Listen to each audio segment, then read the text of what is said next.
भगवान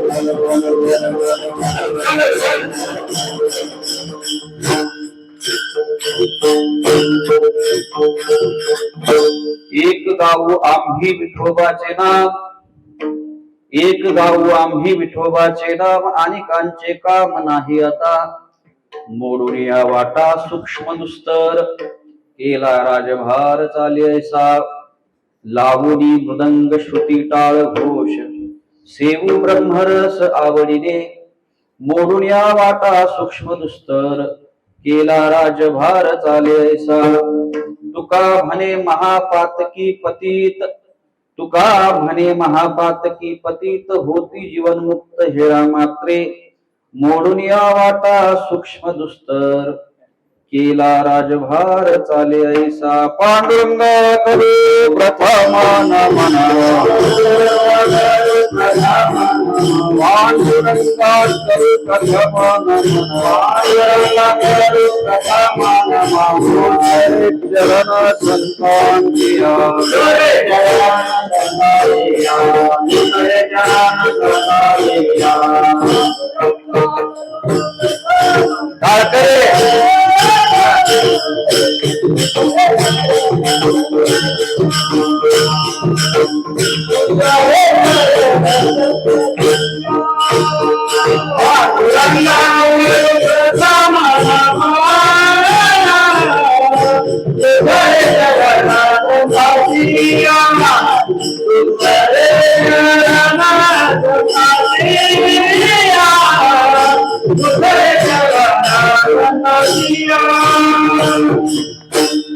नमो सद्गुरु तुकया ज्ञानदीपा, नमो सद्गुरु सच्चिदानंद रूपा, नमो सद्गुरु भक्त कल्याण मूर्ती, नमो सद्गुरु भास्करा पूर्ण कीर्ती, जयांचे केलिया स्मरण, होय सकल विद्यांचे अधिकरण, तेचे वद्दू श्री चरण श्री गुरूंचे, एरवी तरी मी मूर्खू, जरी झाला से अविवेकू, तरी संत कृपा दीपकू, सोजुळ असे विठ्ठला विठ्ठला।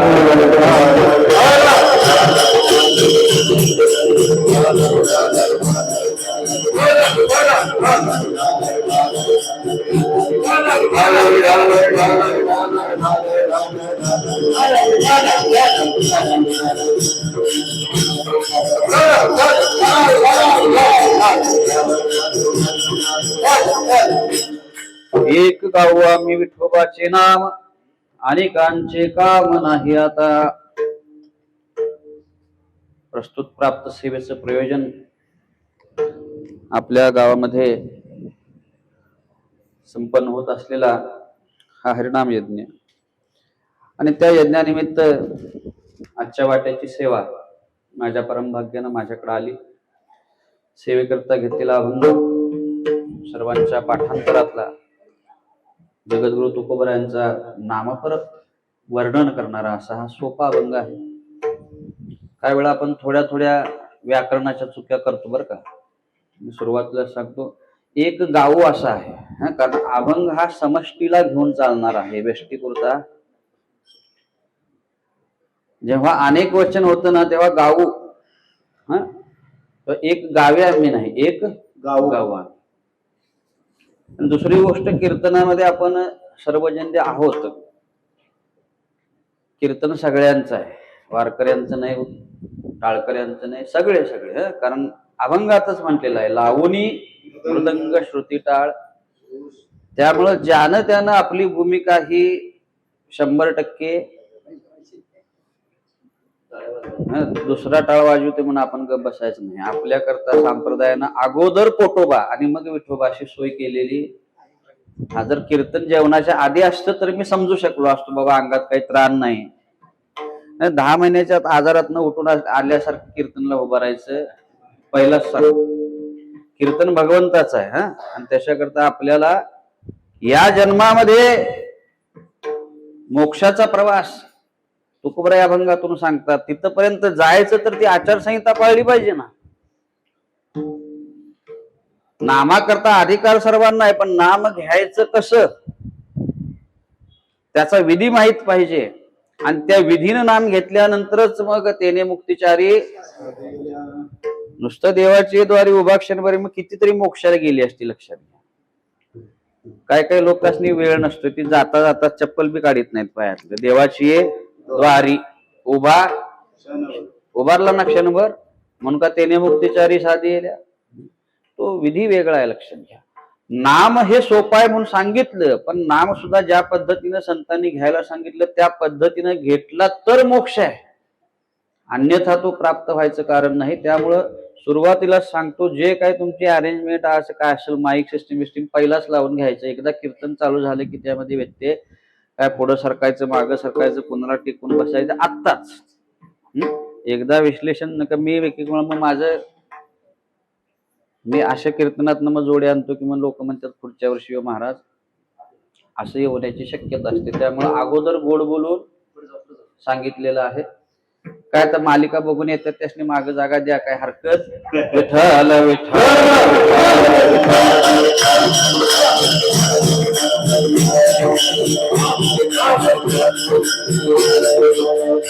गावात 7 दिवस सप्ताह असला तर लोकांना मोह टाळता येत नाही. ह्याच्यापेक्षा आमचं दुर्भाग्य काय म्हणायचं. संत आमच्या दारात आले, देव घ्या कोणी आयताला घर पुसून. या हरिनाम यज्ञाच्या माध्यमातून देव प्रत्यक्ष आपल्याला साध्य होऊ शकतो, पण तिकडं आमची प्रवृत्ती. आम्हाला अजून प्रपंच सुटत नाही. वस्तुस्थिती अशी आहे महाराज की हे सगळं जे तुम्ही काय करता त्यातलं एकही बरोबर येत काय येतंय. कोणाचं आलं असलं तर दाखवा. भागवतात नाथ महाराज वर्णन करतात, मरो टेकले शरीर परी क्षेत्र साधुनी बांधी घर. कुठं ह्याच्या लाकडं गेली मशनात ह्याची. आणि अजून काय म्हणते, जागा घेतो, प्लॉट घेतो, गुंतवणूक करतो, घर बांधतो, एकाच 2 मजली करतो. तुला ठेवणार आहे त्याच्यात. आज पण किती जणांनी ठेवल्यात. उद्या वास्तुशांतीने आज म्हातारं मेलं. कधी वास्तुशांती कधी आहे? उद्या. आणि म्हातारं केव्हा मेलं? आज. असं म्हणतात का एक दिवस राहू दे नवीन बंगल्यात म्हणतात. आज सुद्धा आणत काय म्हणतात त्यावेळी कारण सांगतात, अजून होम घालायचा आहे, आज जाय चालत.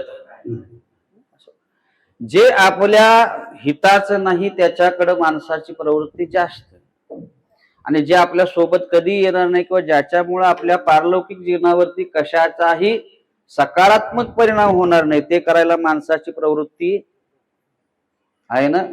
विषय ओढी भुलले जीव, विषय ओढी भुलले जीव, विषय ओढी भुलले विषय ओढी भुलले आत्मायाची कोण करील जीव, आत्मायाची कोण करील जीव,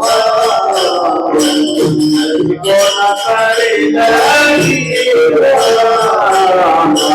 याची कोण करील जीव. भजे नारायणी भाव, नारायणी भाव,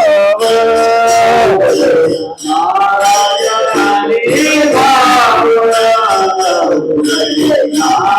नारायणी भाव.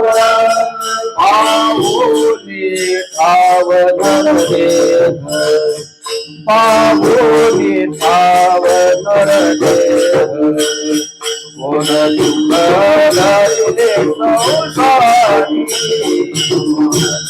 धरिले संसारी.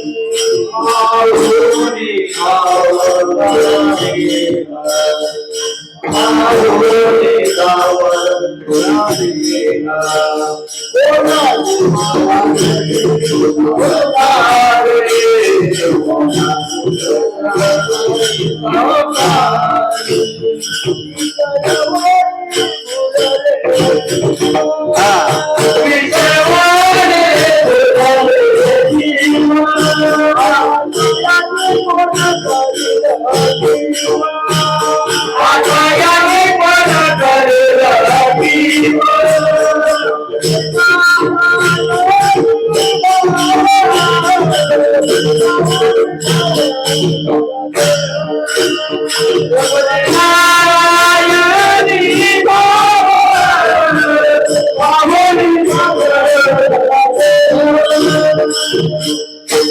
नरदेहाला जन्माला आल्यानंतर प्रवृत्ती कुठं पाहिजे? भगवंताकडे प्रवृत्ती व्हावी, त्याच्याकरता मनुष्य देह आहे. शेवटची पाळी तो एक मनुष्य देह, चुकली वर्म फेरा पडे. महाराज म्हणतात इतर योनीपेक्षा श्रेष्ठ योनी, त्या योनीमध्ये मनुष्य देह श्रेष्ठ सांगितला. आणि नुसता श्रेष्ठ देह नाही तर त्याच्याकडे अधिकार आहे. कोणता अधिकार आहे? भगवंताच्या प्राप्तीचा अधिकार आहे. नुसता देह दिला नाही, पूर्ण देह दिला. काय दिला?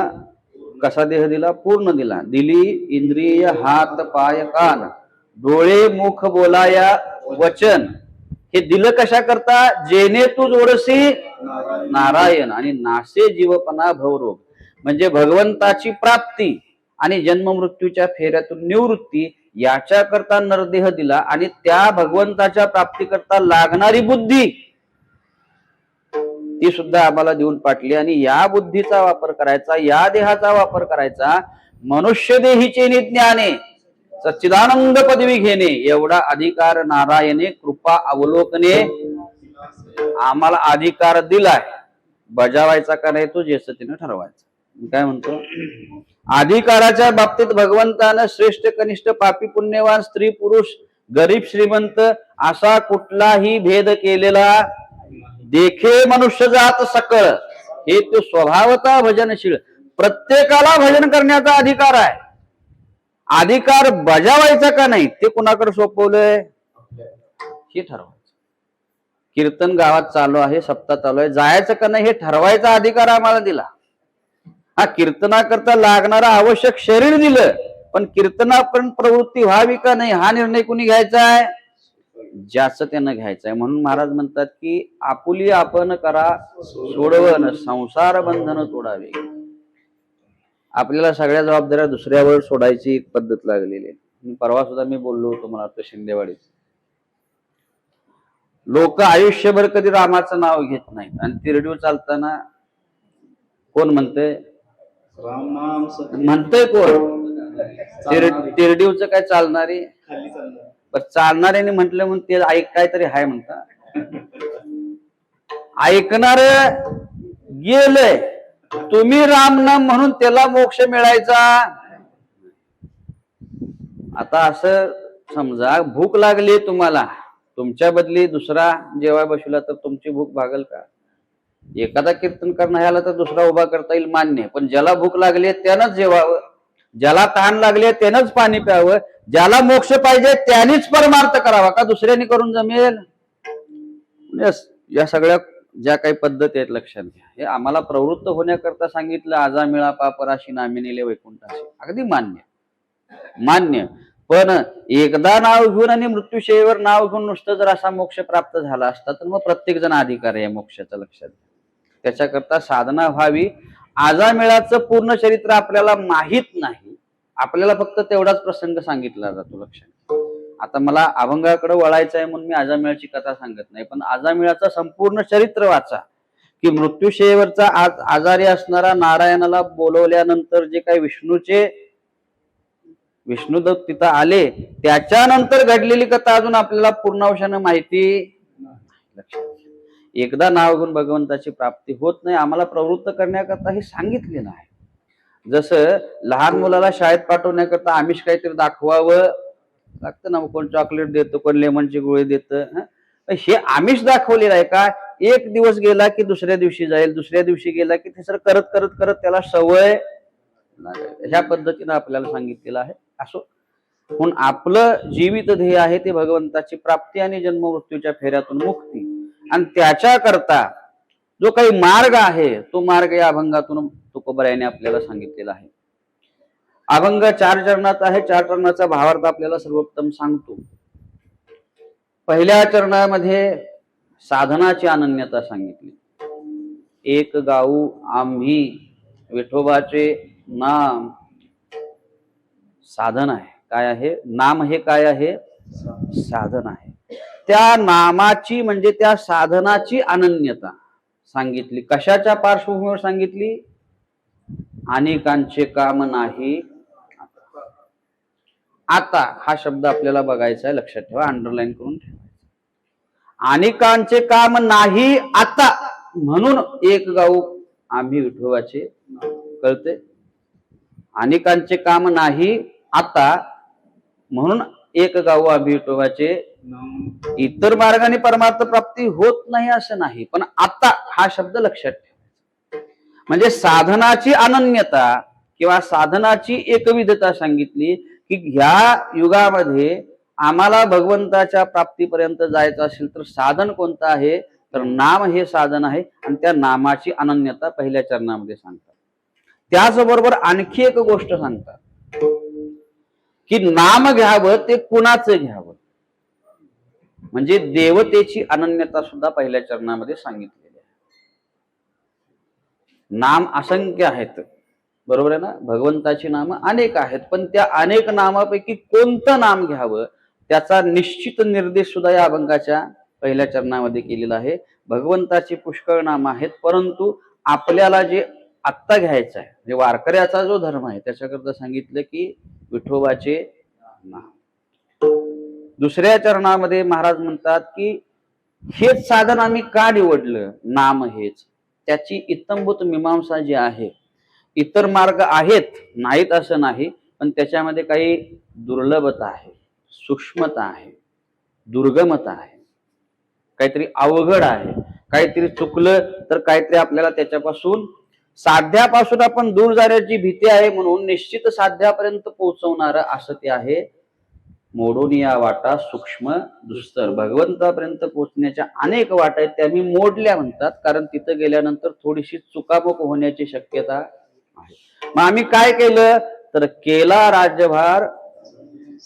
राज्यभार म्हणजे आम्ही काय केलं? हायवे करून टाकला. आता म्हणजे आता काय इकडं तिकडं वळायला नको. कुठं पूल बंद आहे, कुठं बॅरिगेट्स लावल्यात, कुठं रस्ता बंद आहे, काय बघायला नको. एकदा चालू झाले की साध्यापर्यंत पोहोचतो, म्हणून केला राज्यभार चाले ऐसा.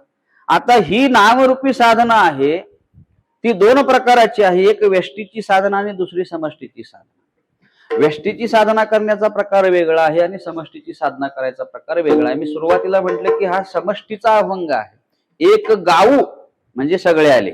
त्यामुळे समष्टीचा परमार्थ असताना तो कशा पद्धतीनं करावा, नामचिंतन समष्टीमध्ये करताना कसं करावं याचं चिंतन तिसऱ्या चरणामध्ये करतात. लावणी मृदंग श्रुती टाळ घोष सेवू ब्रह्मरस, आणि त्या भजनानंदामधून जो ब्रह्मरस निर्माण होतो त्याचं आम्ही सेवन करू आणि अशा पद्धतीनं आम्ही नाम घेऊ, तर त्या नामाचा परिणाम शेवटच्या चरणात महाराज सांगतात. तुका म्हणे महापातकी पतित होती जीवनमुक्त क्षणार्धात. माणसाला जीवनमुक्त करण्याचं सामर्थ्य भगवंताच्या नामामध्ये आहे. पण ते कसं? पहिल्या 3 चरणाचा सारांश सगळा आल्यानंतर मग नाम घेतलं, तो विधी आहे नामाचा, त्या विधीपूर्वक घेतलं तर होती जीवनमुक्त. हेळा मात्रे विठ्ठल विठ्ठल.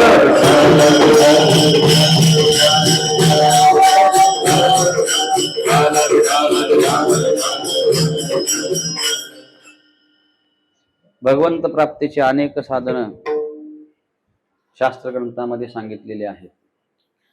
4 युगांची जी चौकडी आपण म्हणतो, पहिला सत्ययुग आहे, दुसरं त्रेतायुग आहे, तिसरं द्वापार युग आहे आणि चौथं आता चालू आहे ते कलियुग आहे. ज्या त्या युगाचा जो तो धर्म आहे, जे ते साधन आहे, लक्षात ठेवायचं. सत्ययुग हे पूर्णांशानं पुण्य आचरण करणार होते. शास्त्रात जे वर्णन आहे की जर विभागणी केली तर सत्ययुगामध्ये 100% पुण्य आणि 0% पाप होतं. म्हणजे 4 पाय धर्माचे होते. कसे? 4 पाय धर्माचे होते. सत्ययुगातनं जेव्हा आम्ही पुढच्या त्रेतायुगामध्ये आलो तेव्हा धर्माचा एक पाय कमी झाला, म्हणजेच 75% पुण्य आणि 25% पाप निर्माण झालं. 3 पाय धर्माचे, 1 पाय अधर्माचा. पुढे आम्ही द्वापार युगामध्ये आलो तर मग 2 पाय धर्माचे कमी झाले, मग आता 50-50% झालं. म्हणून ते पांडव कुरुक्षेत्राचं युद्ध हे सगळं त्यामध्ये, म्हणजे 50% पाप शिल्लक राहिलं, 50% पुण्य राहिलं. आणि पुढच्या आता ज्या आम्ही युगामध्ये आहे ते आता काय वर्णन करायचं काम. आता 75% काय आहे, पाप आहे, आणि 25% पुण्य आहे, म्हणजे धर्माचा फक्त 1च पाय शिल्लक आहे. लोक आम्हाला विचारतात की महाराज ही पृथ्वी तरली आहे कशावर? मग 75% पाप. आता म्हणलं 25% जे पुण्य करणारे आहेत ना, हे गावोगावी जे सप्ते चालू आहेत ना, हे ठिकठिकाणी ही जी काही भक्ती परंपरा चालू आहे, भगवंताचा अधिष्ठान आहे, त्याच्यामुळं हा 75% अधर्म असून सुद्धा 25%वर ही पृथ्वी तरलेली आहे, लक्षात ठेवायचं. म्हणून आपण हे सोडायचं, हे वाढवायचं, कमी करायचं. मग सत्ययुगामध्ये महाराज म्हणतात योग हे साधन आहे भगवंताच्या प्राप्तीचं. कोणतं साधन आहे? योग. योग मार्गाने भगवंताची प्राप्ती आहे सत्ययुगामध्ये. आता आपल्याला योग माहिती आहे. योगाचा जर आपल्याला अभ्यास करायचा असेल तर ज्ञानेश्वरीच्या 6व्या अध्यायामध्ये तो योग सांगितलेला आहे. कुंडलिनी योग आहे. कशा कशा पद्धतीनं यम, नियम, आसन, प्रत्याहार, प्राणायाम, आहार, ध्यान, धारणा आणि समाधी, अष्टांग योग सांगितला. 8 पायऱ्या वृद्धिंगत होत होत शेवटी भगवंताशी काय आहे, तादात्म्य पावत. हा योग नावाचं साधन सत्ययुगाचा धर्म सांगितलं. त्या काळामध्ये योगाच्या मार्गाने भगवंताची प्राप्ती होत होती, किंबहुना तो योग अजूनही चालू. ज्ञानोबा कोणत्या पंथाचे साधक आहे? तो ज्ञानराज माझी योग्यांची माऊली ना. नाथ संप्रदाय हा योगाला वाहून घेतलेला संप्रदाय आहे. त्याला कुंडलिनी योग म्हणतात. की सहस्त्रार चक्र एकदा मनुष्याचं काय झालं, उत्क्रांत झालं की माणसाचं म्हणजे जीवाचं आणि शिवाचं काय होतं, तादात्म्य होतं. आणि त्या योगाच्या माध्यमातून अशक्य किंवा अप्राप्य असं जीवाला काहीही राहत. अगदी ज्ञानोबरायांचं उदाहरण बघितलं तर चालविली जड भिंती. आमचं सामान्य माणसाचं हे काम नव्हे, हे योगाचं काम आहे.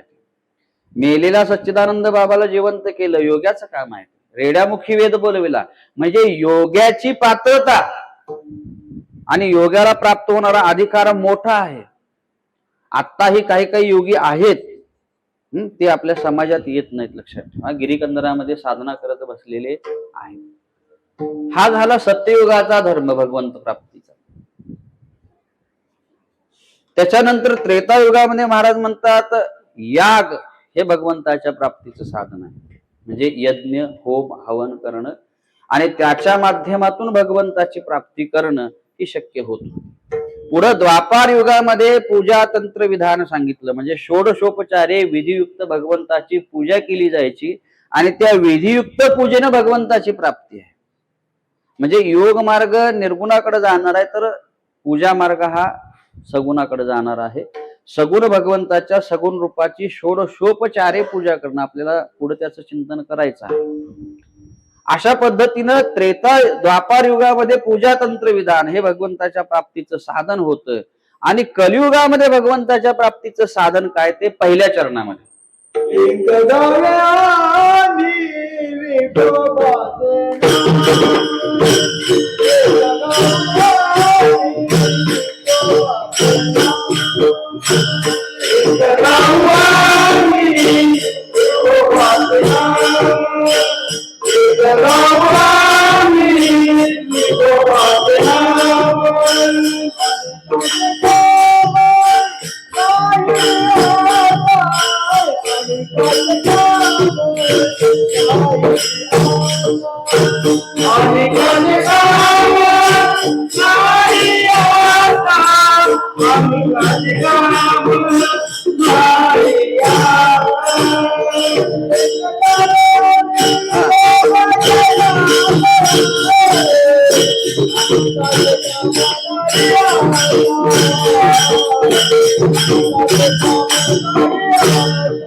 एक गाऊ आम्ही विठोबाचे नाम कधी?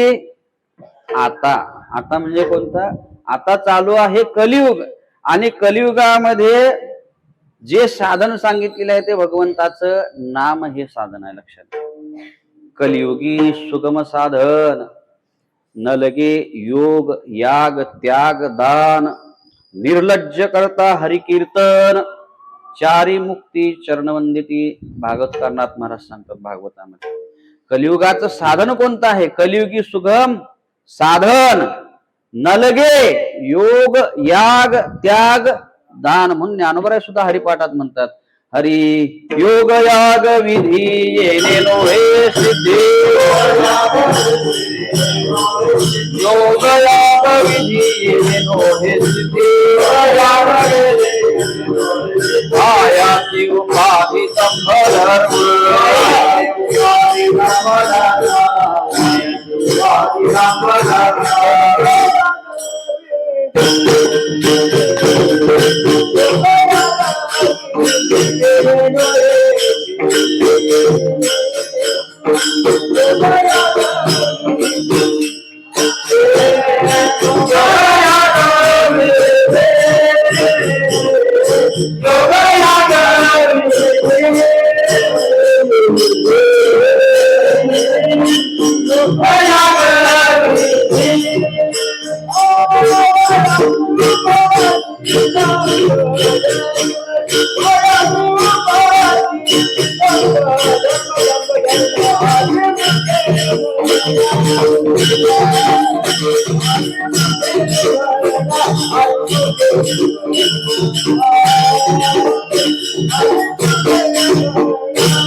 कलियुगामध्ये महाराज म्हणतात योगानं प्राप्ती आहे, यागानं प्राप्ती आहे, विधी म्हणजे पूजा, तिन्ही गोष्टीनं प्राप्ती होत होती. ती त्या त्या युगामध्ये होत होती. कलियुगामध्ये होत नाही का? होते. न होण्याबद्दल काही कारण नाही, पण त्याच्या पाठीमागे महाराजांनी कारण मीमांसा मांडलेली आहे.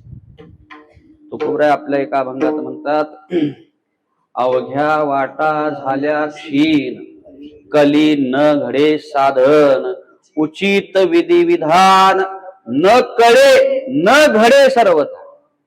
कारण आहे ना त्याच्या पाठीमागे. योगानं प्राप्ती होत नाही का? निश्चित होते. यागानं प्राप्ती होत नाही का? 100% होते.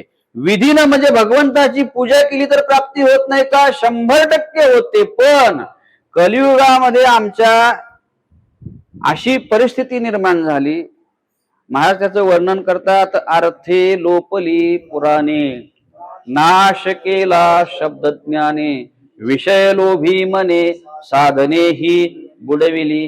बुडवून टाकली ना साधना आम्ही. शास्त्र ग्रंथामध्ये ज्या पद्धतीनं एखादा विधी सांगितलेला तो विधी आम्ही 100% पार पाडतो का? त्या पद्धतीनं तो विधी आमच्याकडनं घडतो का? आमचं सवडी शास्त्र आहे. कुठलं? म्हणजे जगाच्या पाठीवर कुठेही जो ग्रंथ उपलब्ध नाही तो घराघरात आमच्याकडे आहे. कुठला? सवडी शास्त्र. लग्नाचं मुहूर्त नाहीत, काहीतरी करा महाराज, पोरग्याला सुट्टी. बरोबर आहे ना का चुकीचं आहे? आता प्रत्येक गोष्टी करता काहीतरी शास्त्रानं निर्देश केलेला आहे. होम घालायचा असेल, वास्तुशांती करायची, ते कॅलेंडरवर पंचांगामध्ये मुहूर्त दिलेले असतात. ते सगळा ताळमेळ साधून दिलेले आहेत ना. लक्षात ठेवा, नक्षत्र कोणतं, योग कोणता, करण कोणता, त्या दिवशी पंचक लागतं का न लागतं, शुभ आहे का अशुभ आहे, कुठल्या नक्षत्राचा परत कुठल्या नक्षत्रामध्ये प्रवेश होतो, हे सगळं बघून, शुभ घटिका कोणती, अशुभ घटिका, हे सगळं बघून पंचांगामध्ये काय दिलेलं आहे? दिलेलं आहे. पण आम्ही काय करतो? आमच्या सवडीनं. एखादं गेलं की पहिला 13 दिवसापर्यंत सगळे विधी चालायचे ना. आता किती दिवसात? मधलं 10 कुठं गायब झालं काय नाही. हे सवडी शास्त्र का शास्त्रानं सांगितलेलं आहे? हे आमच्या सवडीनं ना, महाराजांचा नोकरी आहे, सुट्टी 13 दिवस मिळत नाही, आता आम्हाला काहीतरी करायला पाहिजे. मग सगळं जे टप्प्याटप्प्यानं जायला पाहिजे लक्षात घ्या. आता ते सांगत बसत नाही. कधीतरी मृत्यू काळाचं चिंतन असेल, श्राद्धाचं चिंतन असेल, त्यावेळी बघू. कारण का आहे, पहिल्या दिवसापासून 13व्या दिवसापर्यंत त्या आत्म्याची पुढची दशा कशी कशी काय होत जाते हे सगळं त्या टप्प्यानेच होत जातं. म्हणून 13 दिवसाचा विधी सांगितलेला आहे. आम्ही 3ऱ्या दिवशीपर्यंत त्याला मध्यात लोटकावून ठेवतो. लक्षात ठेवा. कुणाला ते काय लगेच मोक्षाला जाईत असो. हे काय झालं? सवडी शास्त्र आमच्या सवडीनं चाललंय. म्हणून महाराज म्हणतात अर्थे लोकली पुराणाचा अर्थ काय आहे? पुराण सांगतील ते ऐकायचं का आमच्या डोक्यात येतात ते अर्थ? काही काही वक्ते असे आहेत की आपला अर्थ सांगतात, त्यांना पुराण पटत नाही. ते म्हणते पुराणातली वांगी. महाराज म्हणतात परी स्मृती स्मृतीचे अर्थ आपण होऊनी मूर्त अनुष्ठाने जगा देत वडील. वडिलांनी ही रीत आमच्यापर्यंत आणलेली आहे की ते जसं तिथं लिहिलंय अनुष्ठाने जगा देत तसंच तो विधी झाला. श्रावणात सत्यनारायण विधीनं होते काय, कशी होते? तुमचं काय म्हणणं? कशी होती? होती विधीनं म्हणायचंय तुम्हाला? म्हणायचं असलं तर सांगा, मी सांगतो. मी बी स्वामीच आहे, मला माहिती आहे की काय. पुढे किती शिल्लक आहेत पूजा, त्याच्यावर ही पूजा केवढ्यात आटपायची ते ठरतंय. विठ्ठल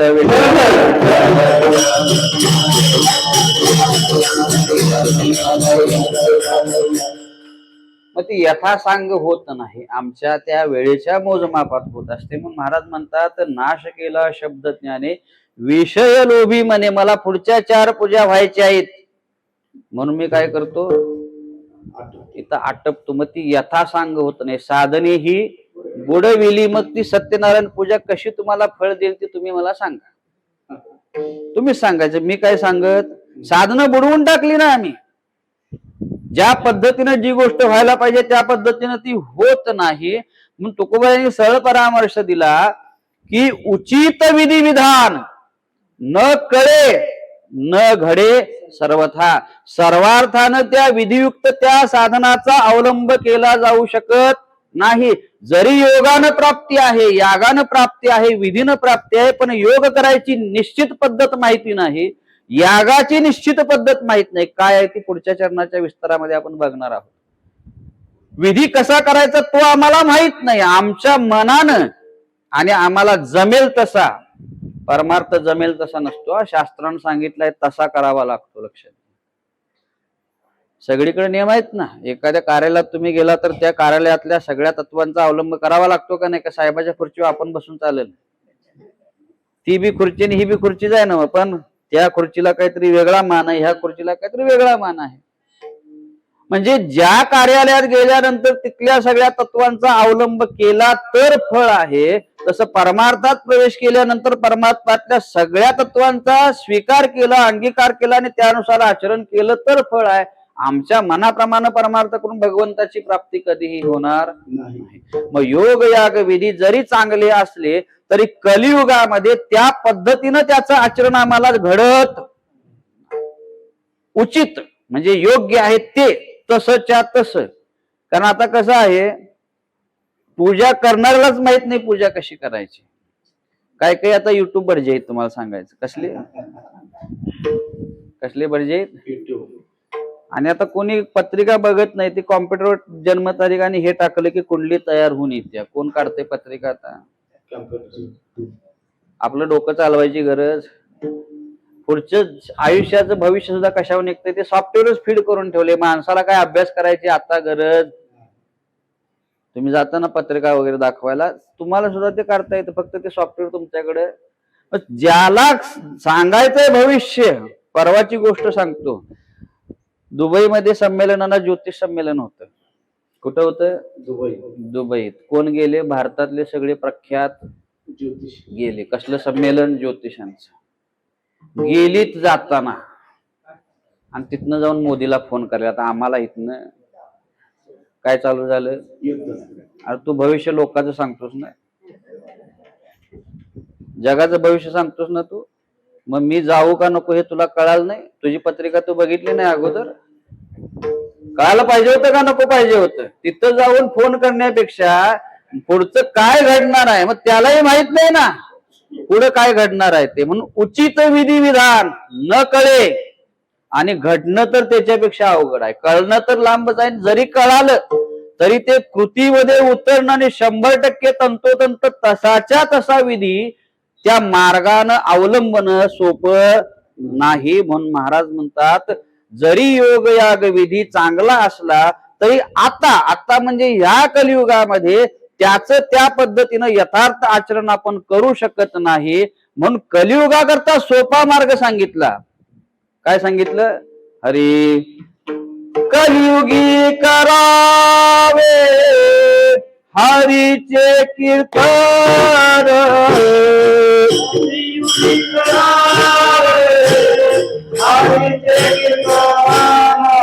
कलियुगी करावे हरीचे कीर्तन,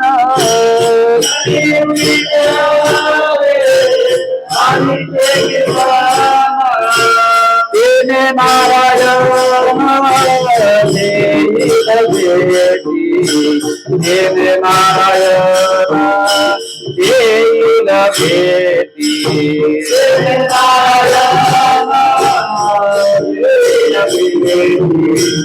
तेने नारायण येईल भेटी.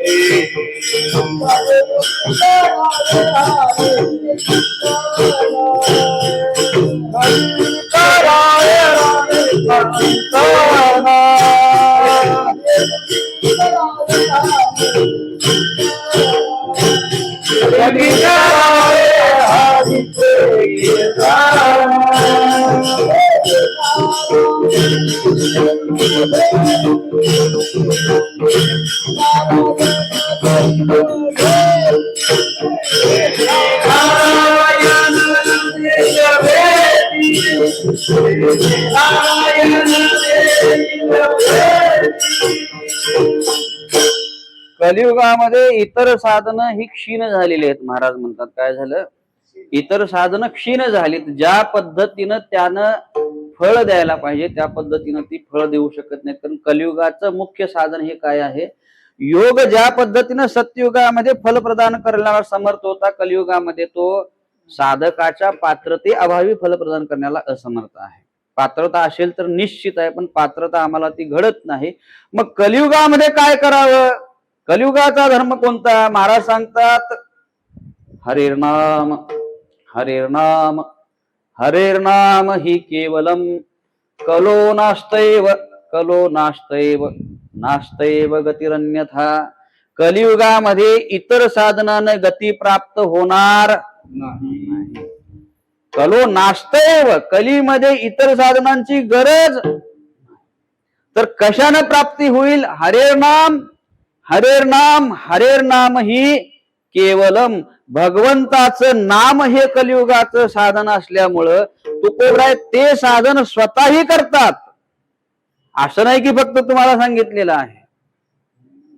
तुकोबरायांनी ही साधना स्वतःही केलेली आहे. किंबहुना तुकोबराय स्वतःला काय म्हणून घेतात?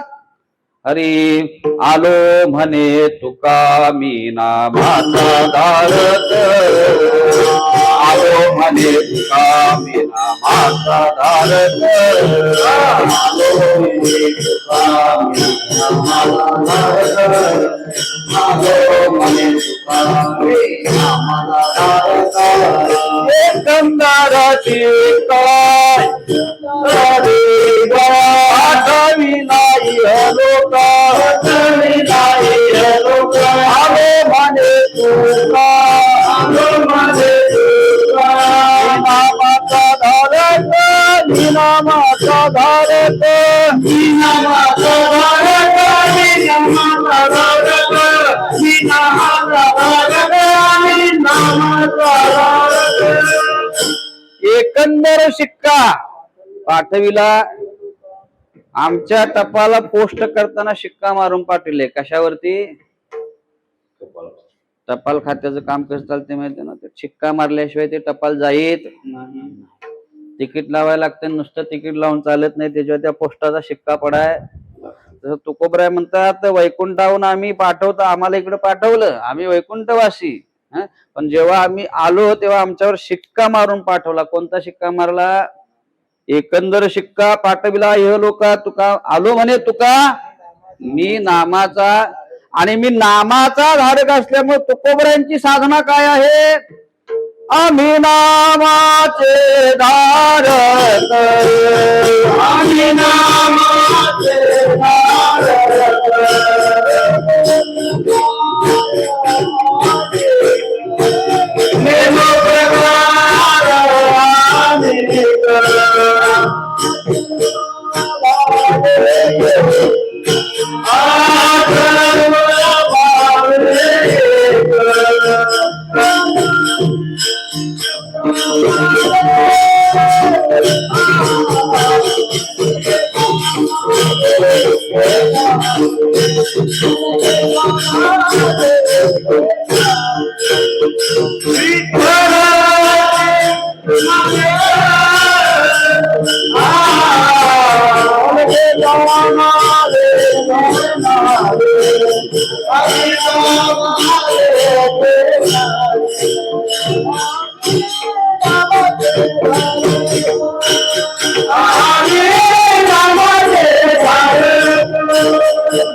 तुकोबराय स्वतः अनुभवलेली साधना सांगतात की ज्या साधनाचा अवलंब मी केला आणि त्या साधनाच्या अवलंबनानं मला काय झालं?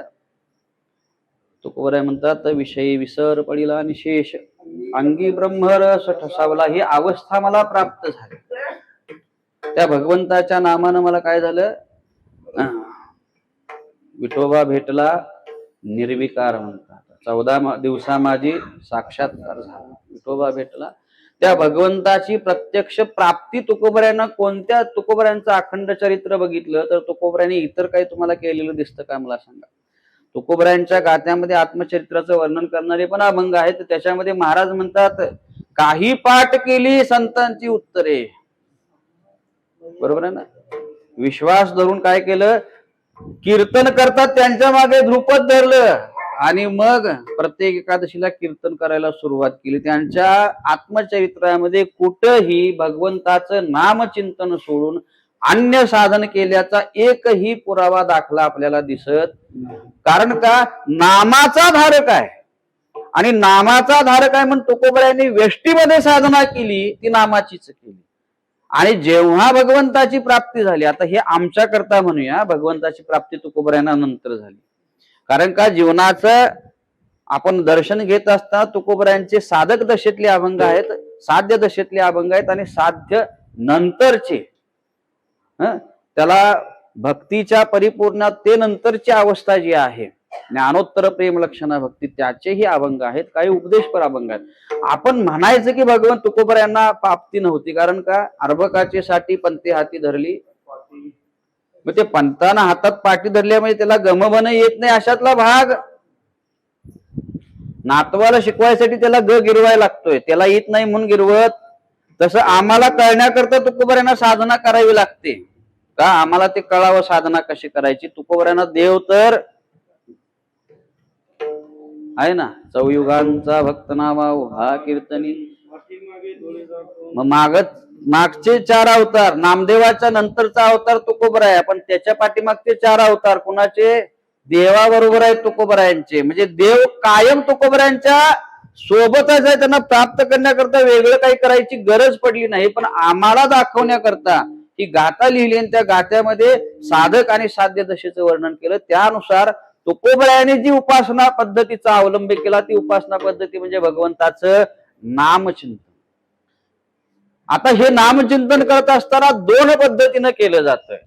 एक आहे व्यष्टीची साधना आणि दुसरी आहे समष्टीची साधना. त्या समष्टीच्या साधनेचं चिंतन तिसऱ्या चरणामध्ये आपल्याला पाहायचंय. फक्त एवढंच सांगतो आता की तुकोबरायांनी एका विठ्ठल नामाशिवाय दुसऱ्या कोणत्याही साधनाचा अवलंब केला.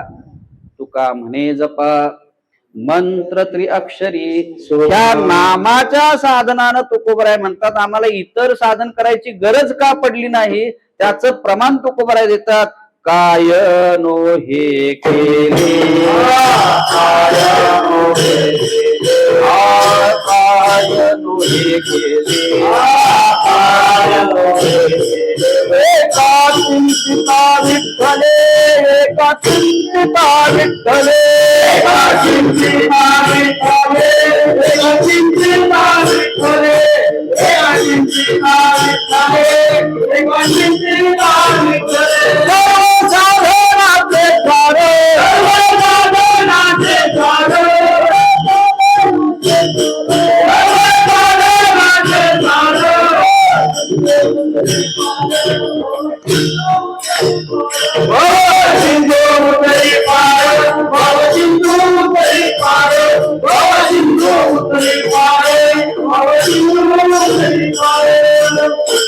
तुकोबराय म्हणतात एका विठ्ठलाच्या नामाने काय नोहे म्हणजे सगळं केलं. काय नाही केलं याचा अर्थ काय होतोय? व्यतिरेकाची भाषा, अन्वयाची नव्हे. काय सांगितलं? काय नोहे. एखादा मुलगा जेव्हा आई वडिलाच्या हाताबाहेर जातो, व्यसनाधीन होतो, दंगा करतो, सगळं चालू होतं, मग ते आई वडील पहिल्यांदा गोड गोल समजूत घालायचे प्रयत्न करतात. मग त्यांचं एक वाक्य असं असतं, आम्ही तुझ्यासाठी काय काय नाही केलं. काय काय वाक्य असतं? आम्ही तुझ्यासाठी काय काय नाही केलं. काय नाही केलं म्हणजे काय केलं? सगळंच केलं. बरोबर आहे ना? ही व्यतिरेकाची भाषा आहे. तसं तुकोबराय म्हणतात काय नोहे केले, एका चिंतिता विठ्ठले, एका चिंतिता विठ्ठले काय नोहे केले, सगळंच केलं. का? सर्व साधनाचे सार. विठ्ठल नाम हे सर्व साधनांचं सारभूत तत्व आहे. म्हणजे एका त्या विठ्ठल नामामध्ये सगळ्या साधनांचा समावेश. इंग्लिश मध्ये त्याला ऑलराऊंडर शब्द आहे. काय म्हणतात? एखादा सप्ताह मंडळामध्ये असा एखादा असतो आमच्या बेलेकर महायांचा सारखा, त्याला ऑलराऊंडर म्हणायचं. काय म्हणायचं? प्रवचनकार नाही आला, पकवाजा नाही आला, गायक साथीला नाही, हायच. कीर्तनकार जरी नाही आला, सकाळी काकडा, हरिपाठ दुपारी, व्यासपीठ चालक जरी आजारी पडला तरी ह्याला काय म्हणायचं? सर्व साधनाचे. म्हणजे काय झालं? एकाकडे सगळं आहे. त्या एकाच चिंतन केलं की मग इतरांचा अवलंब करायची गरज पडत. मग काही काही ज्या ठिकाणी समजा बबन महाराज अधिष्ठानला असतील त्या तिथल्या लोकांनी काही काळजी करायचं कारण ते म्हणते नाही काय आलं तरी सर्व साधनाचे विठ्ठल विठ्ठल.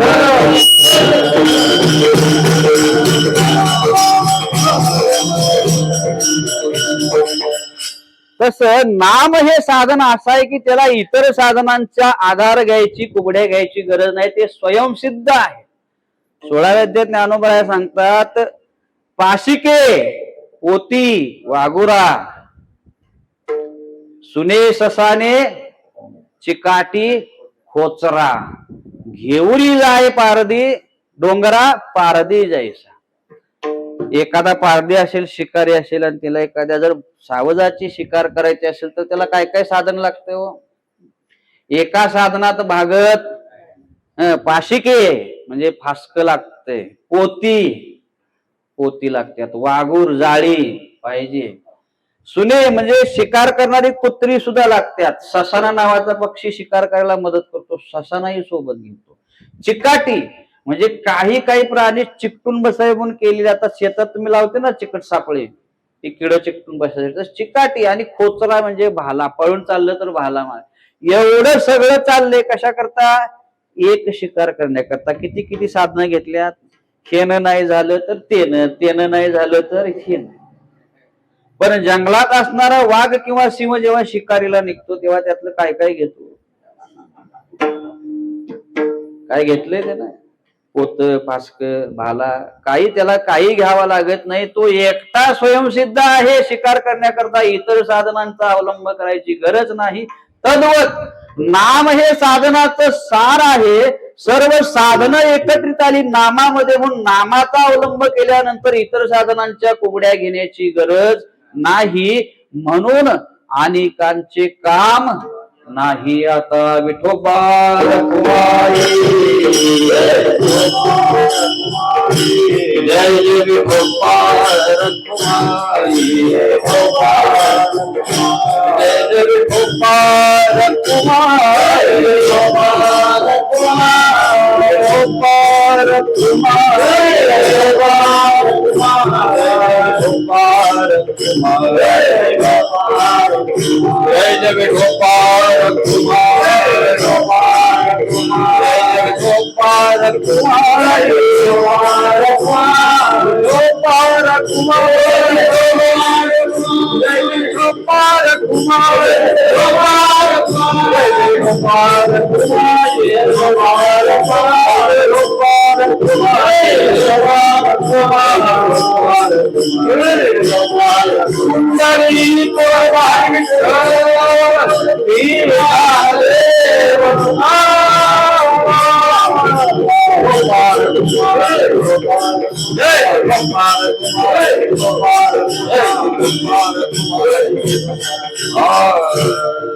भगवंताचं नाम हे कलियुगामधलं श्रेष्ठ साधन आहे. कारण या साधनामध्ये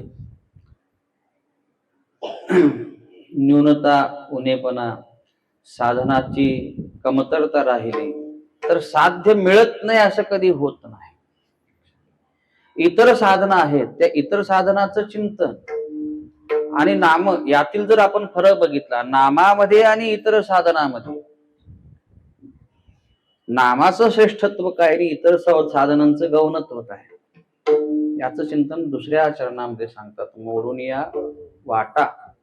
आता आपण चाल घेणार नाहीत म्हणून मोजून आपल्याकडे 20 मिनिटं आहेत, त्याच्यात सगळं आपल्याला, त्यामुळं प्रमाणाच्या दुसऱ्या चरणाची चाल जाऊ. मोडून या वाटा सूक्ष्म. इतर जी साधनं आहेत त्याच्यामध्ये तुम्ही एखाद्या जर बँकेमध्ये एखादा कर्जाचा जर काही फॉर्म बघितला की त्याच्या खाली एकदम बारीक अक्षरात काय लिहिलं असते? टर्म अँड कंडिशन, नियम आणि अटी. कोण वाचून बघत नाहीत ते. तुमची विमा पॉलिसी असली तरी त्याच्या खाली बी लिहिलेलं असते काय असेल ते. मग एकेकाला ती विमा पॉलिसी मिळत नाही, ते तिथं गेल्यावरती काय म्हणतात, तुम्ही सही केलेली आहे.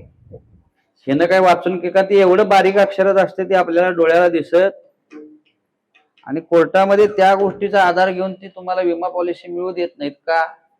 की आमच्या अमुक अमुक अटी होत्या, अमुक अमुक शर्ती होत्या, त्या शर्तींचा भंग झालेला आहे, नियमांचा भंग झालेला आहे, म्हणून हे पॉलिसीचे पैसे येणे भरलेत तरी सुद्धा ह्याला त्याचा फायदा होणार. म्हणजे त्या साधनाबरोबर त्याच्या नियम आणि अटी आलेल्या आहेत. तद्वत इतर साधन जी आहेत त्या इतर साधनाबरोबर त्याच्या नियम आणि अटी आलेल्या आहेत. भागवतामध्ये थोडस चिंतन आलेलं. आता सगळ्या ओव्या सांगत नाहीत वेळेअभावी, फक्त प्रारंभिक 2-3 ओव्या सांगतो म्हणजे फरक लक्षात. पूजा करत असताना पूजेचा विधी आहे. मगाशी मी सांगितलं ना, द्वापार युगामध्ये पूजा षोडशोपचारे, पूजा ती षोडशोपचारानच झाली पाहिजे. त्याच्यामध्ये पहिला स्थलशुद्धी बघावी, कालशुद्धी बघावी, हे सगळं बघावं लागतं. मग पुन्हा ज्या स्थानावरती विधी करणार ते स्थान पवित्र करण्याकरता गंगेचं जल शिंपडून ती पवित्र करावी. भूमी पवित्र झाल्यानंतर आपण पवित्र व्हायसाठी आपण पहिला काय करावं लागतंय ना, मध्ये आचमनाचा संदर्भ आता महाराज देतात. तुमच्या घरामध्ये ते पंचपाळ आणि ती पळी असेल आचमनाची, बऱ्याच जुन्या घरामध्ये, आता काही दिसत नाही नवीन घरामध्ये. पण त्या आचमनाच्या पळीचा एक नियम आहे की एक उडदाचा दाना अखंड बुडेल एवढंच पाणी त्या पळीमध्ये मावावं, तेवढ्याच मापाची ती पळी असावी किंवा असते, पूर्वीची तरी होती.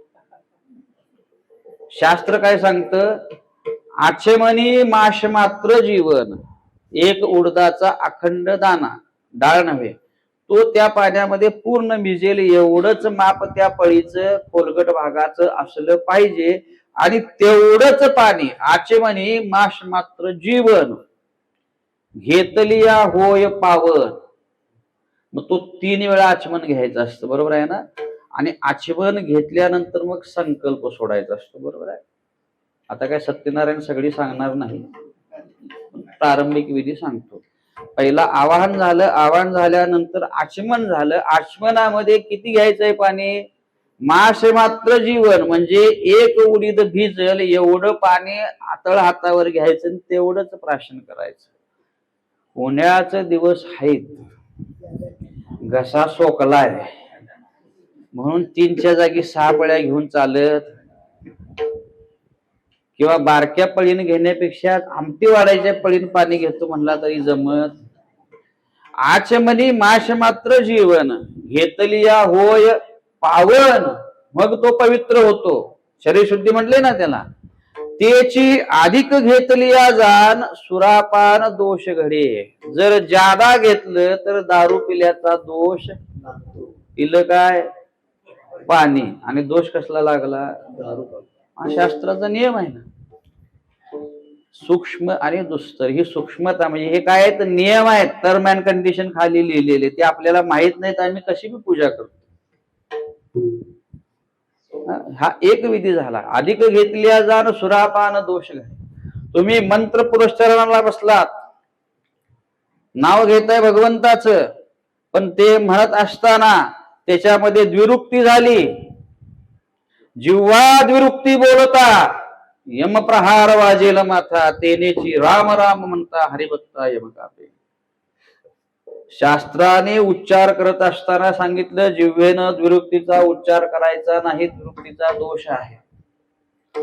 जो आपण वेदोक्त मंत्राचं पुरस्चरण करत असतो तेव्हा 2-2 वेळा म्हणायचं नाही. ज्या पद्धतीने जे म्हणायला सांगितले तेवढं आणि तसंच म्हणायचं, वेगळं काय म्हणायचं. आवडतंय म्हणून 2 वेळा घेतो चालत. जिव्हा द्विरुक्ती बोलता यमप्रहार वाजेल माथा, तुमचा मृत्यूकाळ निश्चित येईल, किंवा जर वेळा नसला तर तो लवकर येईल. घेतलं काय मंत्र, पण द्विरुक्तीचा दोष लागल्यामुळे त्याच्यापासून पुण्य निर्माण न होता काय झालं, पाप निर्माण झालं. वेदोक्त मंत्राचं पुरस्चरण करायला गेला तर अजून एक नियम सांगतात, वेद पडता अबद्ध दोष बाधती सुबद्ध, नाम पडता अबद्ध श्रोते शुद्ध होती परमार्थता. जर वेदाचा उच्चार करत असताना अबद्ध झाला, चुकीचा झाला, किंवा वेदोक्त मंत्राचं पठण करत असताना 3 स्वर आहेत, दत्त, उदात्त आणि अनुदात्त, अशा 3 पद्धतीच्या त्या स्वरामध्ये जो मंत्र लिहिलेला आहे, जो बसवलेला आहे, त्याच पद्धतीनं तो म्हणायचा. वेगळ्या मला आवडते, माझा आवाज काळी 4ला लागतोय म्हणून वरच्या पटीत आरडायचं. जसं सांगितलंय तसंच. वेद पडता अबद्ध, अबद्ध पडला की दोष बाधती सुबद्ध, तुम्हाला दोष लागल्याशिवाय राहत नाही. पण नाम पडता अबद्ध श्रोते शुद्ध होती परमार्थता. नामाचा उच्चार जरी चुकीचा झाला, महाराज म्हणतात काही त्याच्यापासून वाईट होत नाही. वाल्या कुळ्यानं कसा जप केला, मरामरा केला. राम राम काय त्याला जमलं नाही, पण मरामराचं काय झालं, देवानं समजून घेतलंय, माझं नाव घेतलं. मग नाम पडता अबद्ध, दोष श्रोते शुद्ध होती परमार्थता. किंवा द्विरुक्ती झाली, राम राम म्हटलं तर अधिक पुण्य आहे, कमी होत, द्विरुक्तीचा दोष लागत नाही. पण इतर साधन करत असताना त्याच्यामध्ये सूक्ष्मता आणि दुस्तरता आहे, काहीतरी सूक्ष्म अटी आहेत, नियम आहेत. योग मार्गाने जायचं तर पहिला यम साधायला पाहिजे. डायरेक्ट ध्यानाकडे जाता येत नाही. लोक आता ध्यान लावतात, मला आश्चर्य वाटतंय. डोळे मिटून आपलं बसतात, आता ती बी रील काढायपुरता असते सोडा. मला हे कळत नाही की नाथ संप्रदायाची जी परंपरा आहे त्याच्यामध्ये आद्य योगी शंकर आहे. कोण आहे?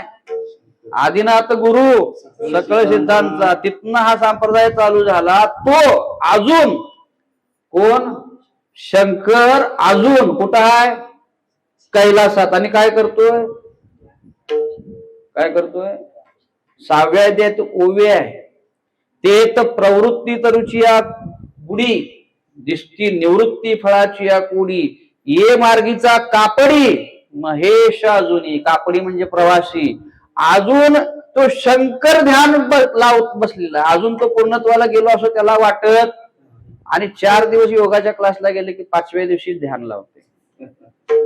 शक्य आहे? महाराज जमत नाही. पहिला यम नियम, मग आसन, मग प्रत्याहार, प्राणायाम जमायला पाहिजे, धारणा, ध्यान आणि मग समाधी. एवढ्या टप्प्यानं जावं लागतं. त्यात जरा जरी काही इकडचं तिकडं झालं तर ज्ञानोबराय वर्णन करतात, वाचोनी योगाचे निबळे अधिक काही न मिळे. दुसरं काही मिळणार नाही. जीव गेल्याशिवाय राहणार. योगाची या वाटा निघाले का सुकटाचा या दुःखाचाची वाटा भागाला. म्हणून इतर साधनाला काहीतरी उणिवा निर्माण झाल्या की त्याच्या फळ प्राप्त होत नाही. म्हणून तुकोबराय आपल्या दुसऱ्या अभंगात म्हणतात, हरी कर्म धर्म नवती सांग, कर्म धर्म नवती सांग, नवती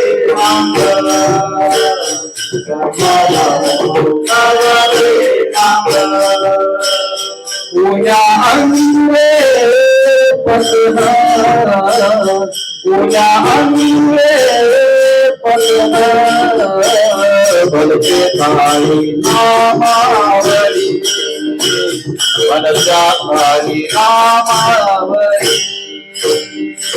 पूजा अंगे पसना,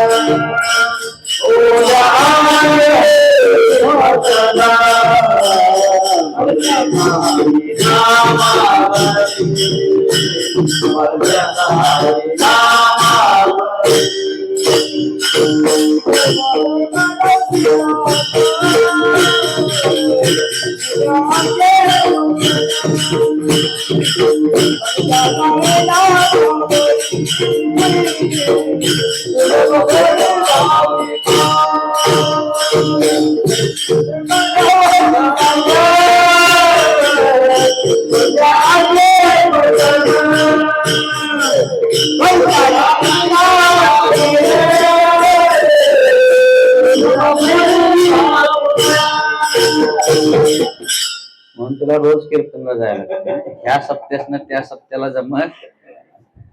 आमचं काय ह्या सप्त्यातनं पुढच्या सप्त्याला बघू. ते बी मनात आलं तर जायचं. लोक आमच्या संप्रदायात रुसतेली लय आहेत. कसली? माझं नावच नाही का पत्रिकेत, माझ्या हातातच विना द्याय नाही, मलाच पंचपदी म्हणू द्याय नाही, माझ्या समोरचा माईक उचलून ठेवला. ह्यातच आम्ही गेलो. लक्षात घे, जे करायला सांगितलं ते.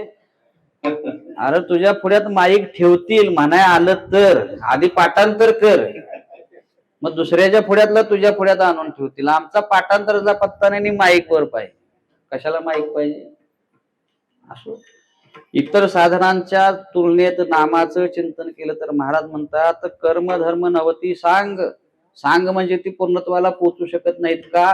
जर काही त्याच्यामध्ये न्यून राहिलं, कमतरता राहिली तर ते साधन फळ देत नाही. पण नामाच्या बाबतीत तसं आहे का? महाराज म्हणतात, भलते काळी नामावळी सुलभ भोळ्या भाविका. भोळ्या भाविकांच्यासाठी नाम हे चांगलं आहे. कारण का? नामामध्ये न्यूनत्व काही नाही. विधी चुकला तरी फळ मिळायचं तसं मिळतंय. यज्ञ करायला काळाची गरज आहे, वेळेची गरज आहे, शुद्धतेची गरज आहे. यज्ञ करत असताना ज्या विधीनं यज्ञ करायला पाहिजे. आता यजुर्वेद जर आपण वाचला तर त्याच्यामध्ये यज्ञाचे प्रकार सांगितले. यज्ञाचे जे अनेक प्रकार आहेत त्याच्याकरता गृहस्थाश्रमी माणसाचे यज्ञ वेगळे आहेत, संन्यासाचे यज्ञ वेगळे आहेत. लक्षात घ्या. आणि त्या प्रत्येक यज्ञानुसार यज्ञाची पद्धती, यज्ञाची आहुती सामुग्री हे सगळं बदलत जात. बर, पुन्हा यज्ञ सुरू केला तर संपेपर्यंत तो निर्विघ्न पार पडला. आणि त्या यज्ञामध्ये जे आहुती द्रव्य योजलेले आहेत तेच पडलं पाहिजे, दुसरं चालत. तूप संपलं म्हणून डालडा आणून चालत? महाग आहे का, परवडत नाही का डालडा चालत? तूप पाहिजे तर तूपच पाहिजे, मध पाहिजे तर मधच पाहिजे, काकवी आणून चालत? हे लक्षात घ्या. म्हणजे त्या बाबतीत ज्या विधीचा अवलंब केला पाहिजे तो केला तरच फळ आहे. नामाच्या बाबतीत विधीचा संबंध नाही, कालशुद्धीचा संबंध नाही, स्थलशुद्धीचा संबंध नाही, इतर काही साधनांचा अवलंब करावा लागत नाही. महाराज म्हणतात न लगे रुका मोल, काही रुपया सुद्धा खर्च करायची गरज लागते का? नाम घ्यायला काय रुपयाचा पूजा करायची म्हणली तर खर्च आहे महाराज, पण भगवंताचं नाम घ्यायला वेचिता फुकाचे बोल, केवढे खोल आभागी. अरे आम्ही आभागी लोक आहोत, आम्हाला फुकट मिळालंय. नाम कसं आहे साधन, विकत आलेलं नाही. पंढरपूरला जायला खर्च आहे, सप्ताह करायला खर्च आहे, नाम घ्यायला दिंडी काढाय महाराज खर्च आहे, पण भगवंताचं नाम घ्यायला अजिबात काहीही खर्च, हे फुकट आहे, लक्षात घ्या.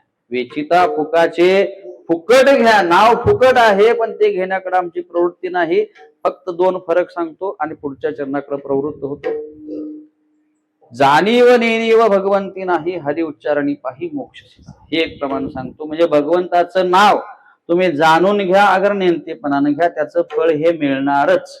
इतर साधनांच्या बाबतीत आवाहन करावं लागतं आणि संकल्पही करावा लागतो, मी हे करीन म्हणून. नामाच्या बाबतीत तसं तुम्ही नाव घेतलं एवढं भगवंताला पुरेसं आहे. मगाशी आजामेळाचं उदाहरण दिलं ना, मरताना मुलाचं नाव पुकारलं आणि कुणाला देवापर्यंत पोचलं, विष्णुदूत आले. एवढा पापी होता पण मुलाचं नाव नारायण ठेवलं आणि नारायण जाणीव नेणीव, भगवंताला जाणीव नाही, मुलाचं नाव घेतले का माझं घेतलंय, तो म्हणतो माझंच घेतलंय. पिंगला नावाची वेश्या होती, तिनं पोपट पाळला होता, त्या पोपटाचं नाव ठेवलं होतं राघव. मारायला टेकल्यावर तिला त्या पोपटाची काळजी लागली. आता म्हणली मी मेल्यावर ह्या पोपटाचा सांभाळ कोण करणार, राघवा तुझं कसं होईल म्हणत म्हणत जीव सोडला. आणि न्यायला कोणाला, राघवाला ना. कुठला राघवाला, नाव घेतलं पोपटाचं आणि त्या राघवाला वाटलं आपलं ह्यालाच म्हणायचं जाणीव नेणीव भगवंती नाही, हरी उच्चारणी पाही मोक्ष सदा. आणि दुसरं प्रमाण सांगतो, काळ वेळ नाम उच्चारिता नाही, दोन्ही पक्ष पाही. नामाकरता काल शुद्धता वेळ बघायची गरज काहीही बघावं लागत नाही. दोन्ही पक्ष, आता दोन अर्थ आहेत, मातृपक्ष आणि पितृपक्ष, म्हणजे माहेरची आणि सासरची दोन्ही, आणि दुसरे आपले दोन कॅलेंडर मधले पक्ष, शुद्ध पक्ष आणि. म्हणजे ह्या कुठल्याही काळामध्ये नाम घेतलं तर महाराज म्हणतात ते फल प्रदान करतं. हा फरक आहे. म्हणून ह्या सूक्ष्मतेच्या आणि दुस्तर म्हणजे अवघड वाटा आम्ही मोडल्या म्हणतात महाराज या कलियुगामध्ये. आणि एक सप्पई आम्ही हायवे तयार केला, त्याच्यावरनं तुम्ही एकदा त्या हायवेला लागला की इकडं तिकडं वळायचं काय कारण, साध्याला पोचल्याशिवाय राहत नाही. आता अशी ही नामस्मरणाची साधना कशी करावी त्याचं चिंतन हे तिसऱ्या चरणामध्ये सांगितलेलं आहे. दाऊनी मृदंग श्रुती टाळ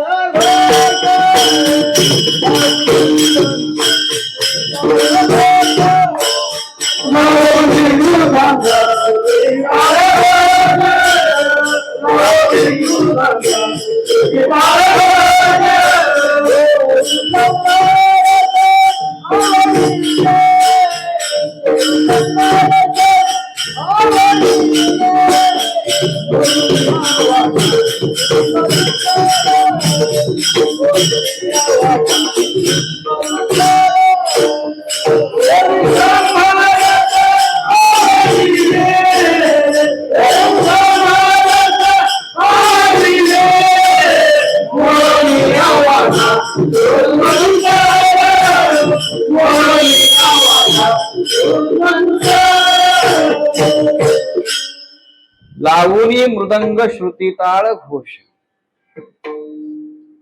व्यष्टीची साधना वेगळी आणि समष्टीची वेगळी. तुकोबरायांनी पहिला जी भंडारा डोंगरावर केली ती व्यष्टीची साधना झाली. तुकोबराय त्या अतीव भजनानंदानं प्रेरित होऊन कुठं जायचे, याच साठी वनांतरा जातो सांडोनिया घरा, माझे दिठावेल प्रेम बुद्धी होईल निष्काम. वनामध्ये कशा करता, येणे सुखे रुचे एकांताचा, वास नाही गुणदोष अंगायत. आणि तिथं जाऊन करायचं काय, महाराज म्हणतात ठाईच बैसोनी करा एक चित्त आवडी अनंत आळबाबा. ही झाली व्यष्टीची साधना. म्हणजे नाम ह्या दोन्ही प्रकारे घेता येतं. एकांतातही घेता येतं आणि लोकांतातही घेता येतं. दोन्ही ठिकाणी काही प्रतिबंध असण्याचं कारण नाही. नाही एखाद्या दिवशी तुमची भजनी मंडळ आली असं धरून चाला. एकट्याला नाम घेता येतं का नाही? एकट्यालाही नाम घेता येतं. ही व्यष्टीची साधना. आणि जेव्हा सगळा समाज तुमच्या बरोबर आहे तेव्हा नाम घेण्याचा जो विधी आहे तो काय सांगतात? लावणी मृदंग श्रुती टाळ घोष सेवू ब्रह्मरस. म्हणून सुरुवातीला सांगितलं टाळ कसा वाजायला पाहिजे? श्रुती टाळ घुळ घुळा वाजती टाळ घुळा घुळा टाळ घुळा घुळा वाजती टाळ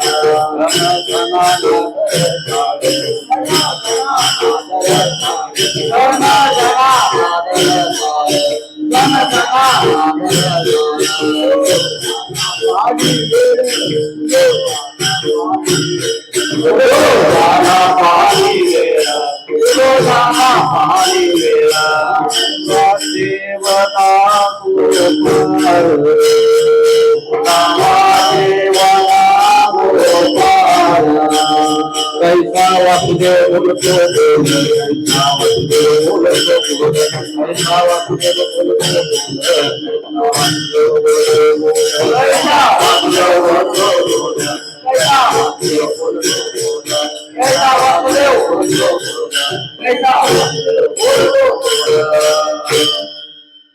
घोळ घोळा वाजती. घोळायला पाहिजे टाळ त्यो.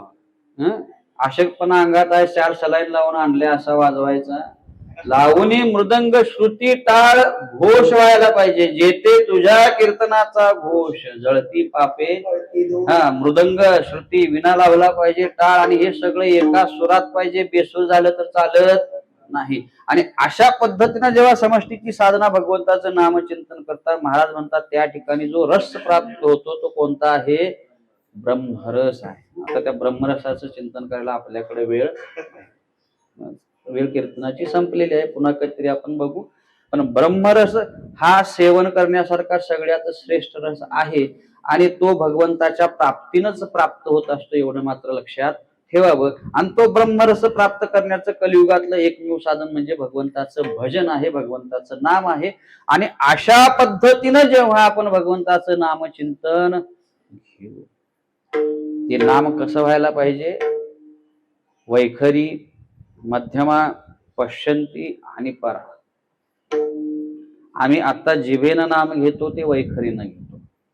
हे नाम जेव्हा तुमच्या अंगात मुरेल तेव्हा ते कंठानं चालू होतं. कंठी धरीला कृष्णमणी ती अवस्था आहे. ते कंठातलं नाम कालांतरानं हृदयात येतं. कुठे येतं?